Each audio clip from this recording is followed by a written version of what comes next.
bahwa otorita ini ditandatangani oleh Presiden 2016, ya, dan bukan hanya otorita Danau Toba. Otorita Danau Toba itu hanya yang pertama, ya. Jadi di situ tujuannya kembangkanlah kawasan Danau Toba ini menjadi destinasi kelas dunia yang kompetitif 25 tahun, ya, yang kompetitif. Jadi kita lagi mendesain ini nggak gampang, nggak cepat, supaya kita kompetitif dengan Langkawi, dengan Singapura, dengan Vietnam, dengan Bali, dengan mana, ya, dengan ciri khas berdasarkan sosial budaya sini, kearifan lokal di sini.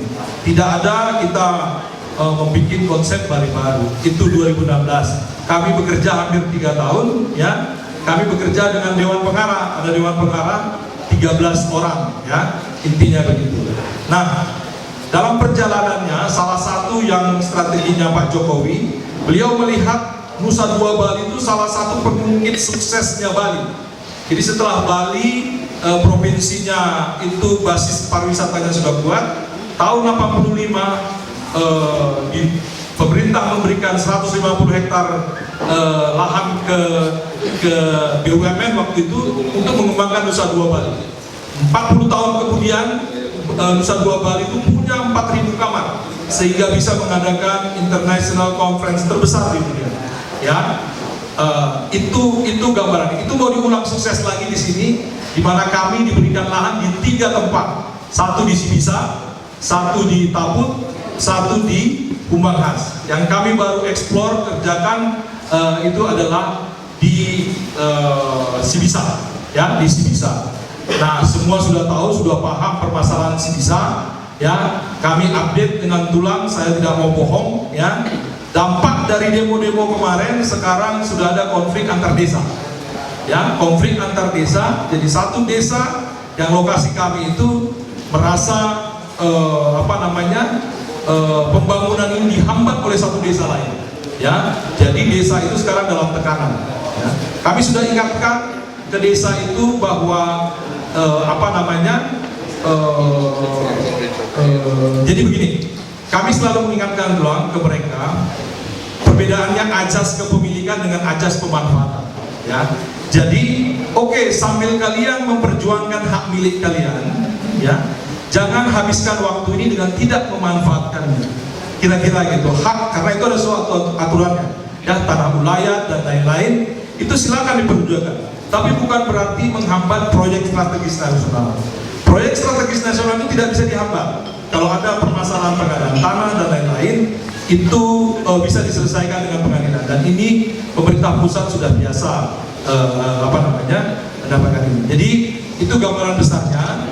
Mungkin dalam hal ini Tulang Adian bisa kasih pandangan sedikit, ya. Kemudian nanti silakan bertanya dari sisi pariwisatanya. Nanti kami bertiga bisa sharing menjawab, ya. Kalau hal-hal nanti yang mau ditanyakan ke Pak Adian, silakan. Pak Adian ini dia di Komisi 7, ya, Pak. Komisi 7 itu adalah partnernya KLHK, Kehutanan, ya, sama SDM. Jadi kalau ada tambang emas di sini atau tambang apa gitu, ya, kemudian ada permasalahan dengan kehutanan, silakan. Ini setengah yang datang ini aktivis juga nih, jadi silakan. Kami terbuka, ya, tidak ada yang kita tutup-tutupi di sini. Tapi sistem ini tidak sempurna. Itu yang tolong kita sama-sama mengerti. Tidak ada yang kami sembunyikan, KLHK juga, ya, karena memang data semua, mohon maaf, ya, tidak akurat, tidak sahih, dan tapi program pembangunannya harus jalan. Mungkin Tulang bisa kasih sedikit pandangan, ya, bisa dari sisi nasional, kemudian dari sisi harapan Danau Toba, ya, dan lain-lain. Silakan. Untuk acara ini, terima kasih Pak Basar, Pak Wakil Bupati, terima kasih teman-teman semua. Saya tidak tahu harus mulai dari mana, tapi begini. Tanggal 27 September kemarin itu pertama kali dalam sejarah Arab Saudi dia membuka visa turis untuk 49 negara lain. Kalau kita dengar Arab Saudi, apa dalam kepala kita? Kaya, minyak, segala macam. Betul, kayanya luar biasa. Banyak mobil-mobil mewah itu di Arab Saudi cuma di tempat parkir, ditinggal di mall dan sebagainya. Banyak berita seperti itu. Tapi 27 September kemarin mereka sudah memberikan visa turis untuk 49 negara yang lain. Artinya apa? Artinya kekayaan alam, sumber daya alam minyak itu sebentar lagi habis. Dia harus berpilih, mencari pola-pola untuk ekonomi negaranya dengan pola-pola yang baru. Yang mungkin selama sejak dari 1932 sampai sampai 2019 baru diputuskan berapa hari lalu turis boleh masuk, visa turis diberikan dan sebagainya.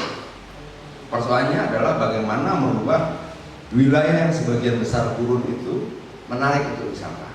Untungnya mereka punya sumber daya alam minyak yang luar biasa banyaknya sehingga punya banyak uang untuk mampu merubah itu. Nah, bagaimana dengan Danau Toba?